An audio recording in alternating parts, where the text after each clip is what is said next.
Irony is what is on the front page of the Standard today. And this is what it reads. They sent Kenya's finest officers to tame Haiti's gangs. Yet back home, murders are rising. Civilians live in fear. You see that comment that we made earlier? It's already happening. And the president's own security has become a subject of ridicule. Meanwhile, Interior CS Kipchumba Murkomen plays politics. PS Raymond Omolo's name surfaces whenever goons are discussed. And Inspector General Douglas Kanja presides over confusion. There is no longer a ministry Kenyans can trust to keep them safe. This, rather, is no longer a ministry Kenyans can trust to keep them safe. Instead, it has become a symbol of incompetence and national embarrassment, where political ambition is better protected than lives and property. That is the headline on the Standard today. I read as written.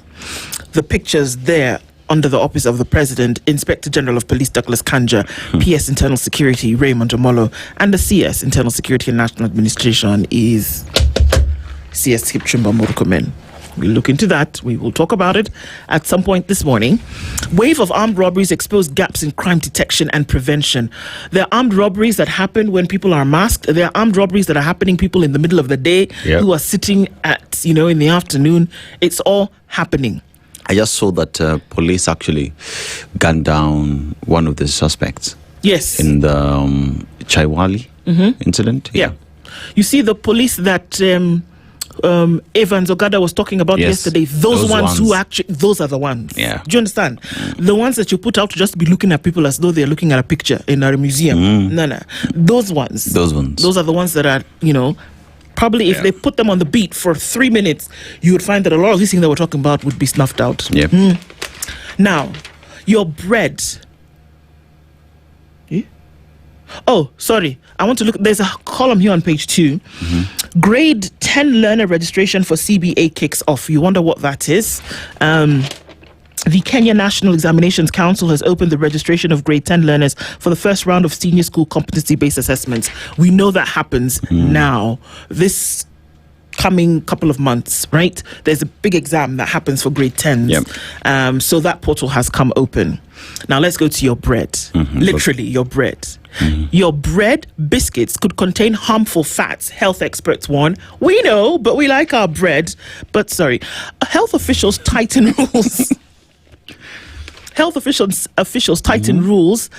Industrial trans fat found in most processed foods amid a rise in premature heart disease.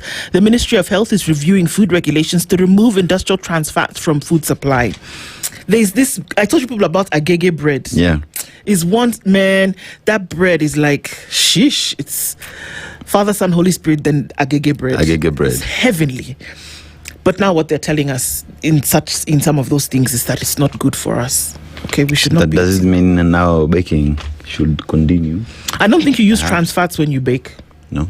From what you've told us. So I think you're fine. Yeah. Experts say the fats commonly used in processed foods to improve taste, texture, and shelf life are contributing to the growing burden of heart disease. Somebody once told me that she went to there's a particular bread that was made. I can't remember if it was EVE, who told us that this bread is just forever fresh. Now, you see that thing that makes the bread forever fresh?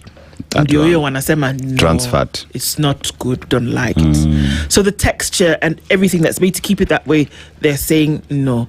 So if you have bread and it's gone off in a couple of days, that's the kind of bread that we want you to be eating. True. The one that you can come and find on the shelf a week later, likely that you don't want to be eating that.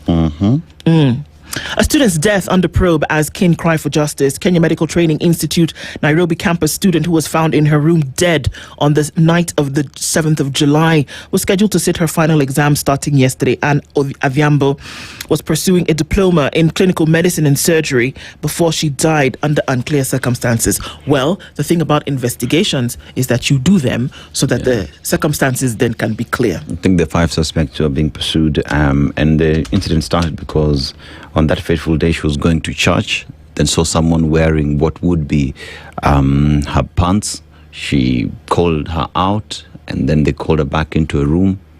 That's where they beat her to death. Allegedly. Because autopsy results indicate that she died from numerous head injuries. Where is the love? That mom broke down. Yeah, she did. It was crazy. Where's the love? Where's the love, man?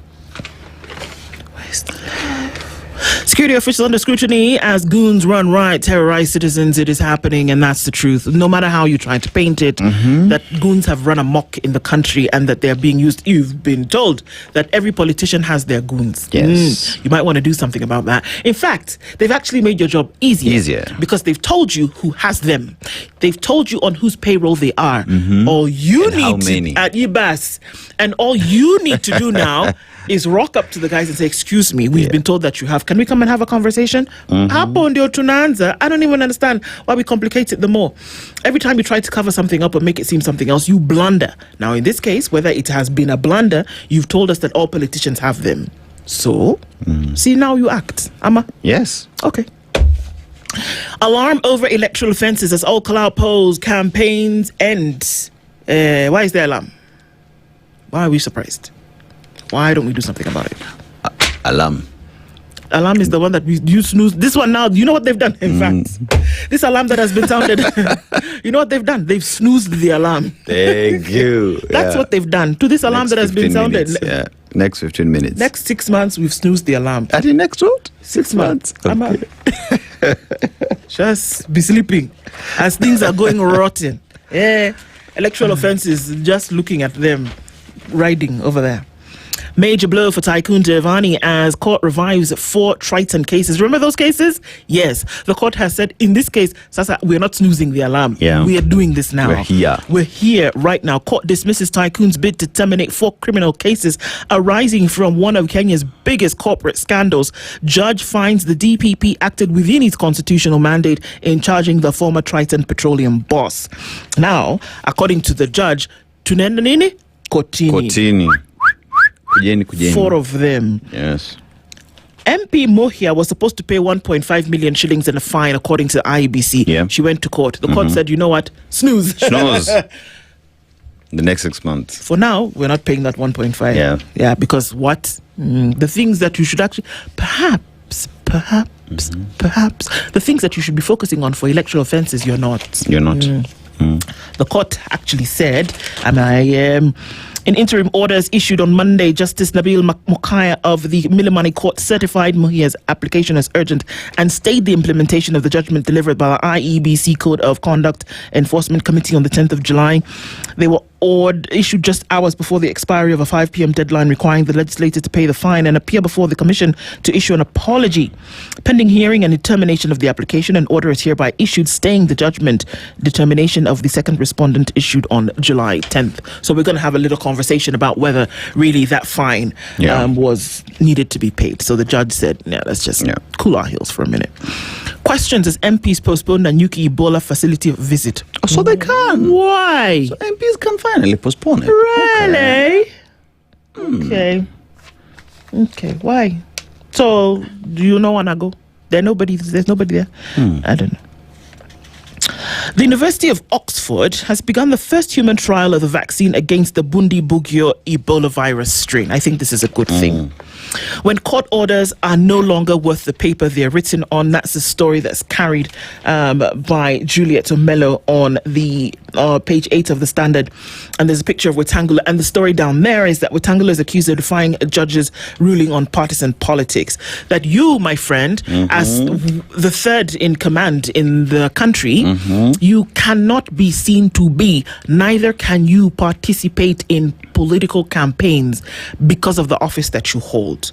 The judge and the court has found him, you cannot do that. He's been accused and they said you can't do that. He said, Let me tell you. What? Can't be talking to me. He is a lawyer, right?